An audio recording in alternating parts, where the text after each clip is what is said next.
Something else I did, and I can't believe I did this, I faxed somebody that an account that I had taken personal issue with, and I've learned over the years to never make it personal. But for whatever reason, this person really rubbed me the wrong way, and dumb move, I faxed him his invoice every 15 minutes for almost a week.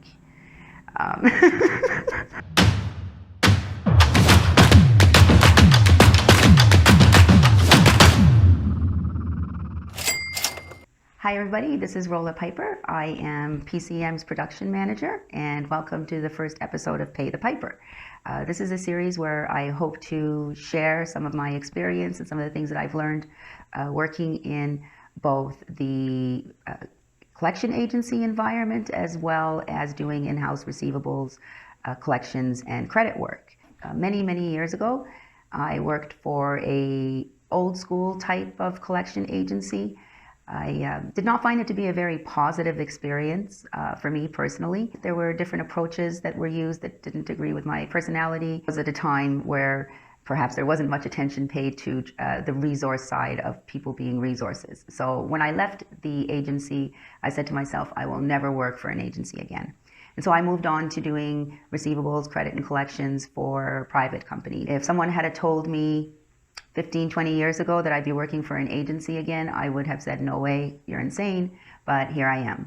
And in actuality, the reason that I came back to the third-party recovery world is because of Brad and Alicia. When I used to be a client for Priority Credit, I really liked the way that Priority did things.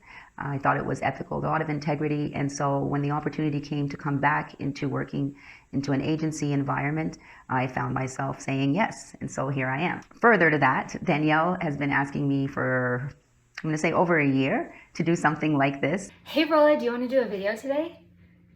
No, that's okay. Oh, I understand. Okay, all right. And finally, she wore me down. So I want everyone to know this is my first time doing something like this, and so I'm going to ask you to bear with me, and hopefully you have some takeaways that you're going to find useful. What I want to talk about right now is basically things that I know now working at an agency that I wish I knew as a credit manager, and perhaps vice versa to some extent. The first one I want to talk about is how many resources and ways to obtain information about a potential debtor, or your customer, somebody you extended credit to. When, as credit managers, we're not taught a whole lot about how to source out someone's ability to pay. Usually what happens as a credit manager, you get a credit application. Sometimes, if you're lucky, you'll get a credit application. Sometimes you don't get one at all. So you work with what you have, and you run a credit report, and you go from there. And while that's solid information, it's not all the information. And so when, as a credit manager, when you're assessing what am I going to do with this problem balance, a lot of times you're simply confronted with, well, I can keep it on my books, I can write it off, or I don't know, maybe I can sue, I don't know. And then a lot of businesses tend to just stop there. When I got to PCM, part of the training that I got was about sourcing out potential money sources. A lot of credit managers aren't trained to look for land titles. They're not trained to do PPR searches, that personal property searches. I've even noticed some managers aren't even trained to run corporate searches. And then those are some basic valuable tools in addition to credit reporting that a lot of people as credit managers are just not exposed to. I think if people had a little bit more information on that, it might better be able to, for them to assess exactly what they're dealing with. So another thing that I noticed in the recovery, the third-party recovery world that you don't think about a lot in your credit and receivables roles typically is the whole idea of skip tracing. So skip tracing, just a quick explanation of that, is when basically you cannot find somebody who owes you money. Now this isn't a problem for all companies because depending on the nature of your business, that's not an issue. So say if you're in the food delivery business, you delivered groceries every week, you know where your debtor is, unless of course they shut down and moved away. But not all companies have that advantage. And so sometimes what happens is you're looking at somebody who owes you money and you just don't know how to find them. I had some skip tracing knowledge and experience, and Didn't really utilize it in my subsequent roles. When I think about it now, it might have been helpful to have some rudimentary skip tracing skills incorporated into my team's training, because it might have helped us locate people before we got to the point of having, bad debt write-offs or looking at forwarding on to an agency. Skip tracing is huge. You'd be surprised how much information is out there with the internet. People share everything. There's lots of great tools available between, various online searches. There's corporate searches, personal property searches, land titles. All that type of information can be invaluable in terms of assessing where you stand with your account holder or debtor. So one more thing I noticed when I came over to the third-party recovery world, I was truly amazed about the number of companies out there that either do not utilize credit applications at all, or they've actually gone through the trouble of creating a credit application and had their clients fill it out, only to not have it be a document that can protect them anyway. To that end, I cannot stress enough the importance of a credit application. A lot of times a credit application is not only just your application, it's actually your only document between you and your client, so it sort of serves as an agreement as well. And it's truly your opportunity to get the information that you need from your potential client to properly assess their abilities to pay. A good credit application will also protect you in the event of default. One of the biggest things that a lot of credit applications tend to lack, especially in Alberta, which is really where the key issue is the whole joint and severally liable issue. It's a very, very short clause. It's very standard legal verbiage. If it's included in your credit application, it can exponentially increase your chances of recovery on a corporate file if your account holder principal has the money for them to pay their debt personally, to pay the corporate debt personally. But if the proper verbiage is not included, you can have a properly completed, fully completed credit application that still won't protect you legally in the event that the business goes under. In spite of people's greatest efforts, a lot of times I tend to come across credit applications where they haven't been filled out properly.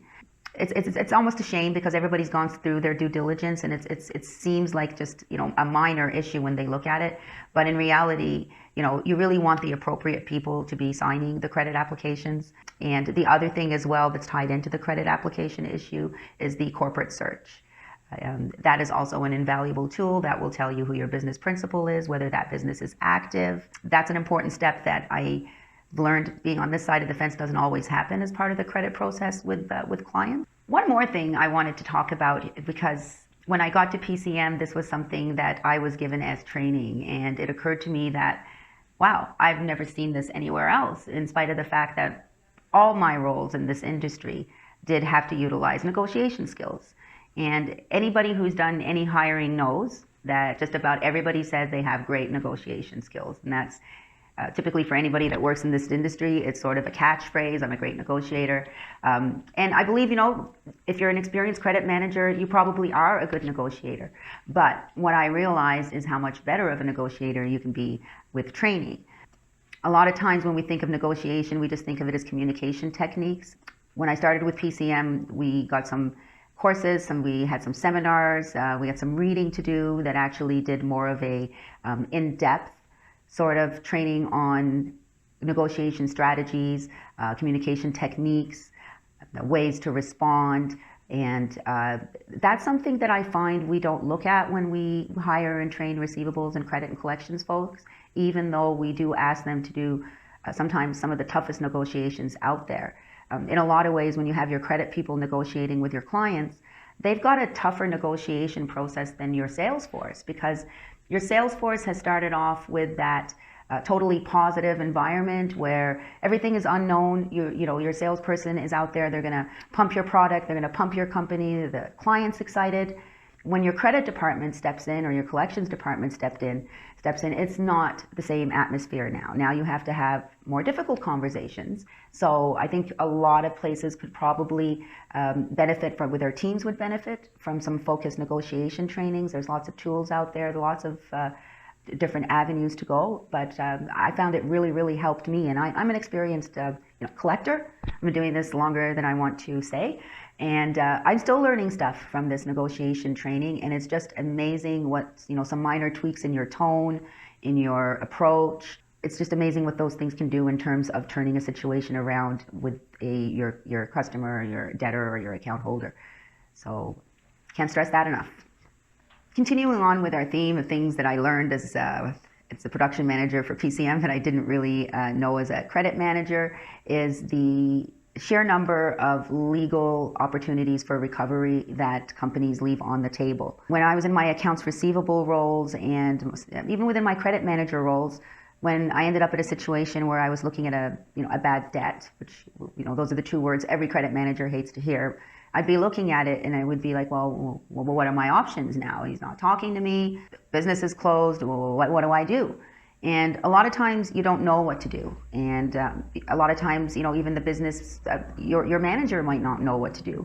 And a lot of the instinct is to go, oh, okay, well, there's nothing I can do. And you close the file, you write it off, and you hope it doesn't happen again.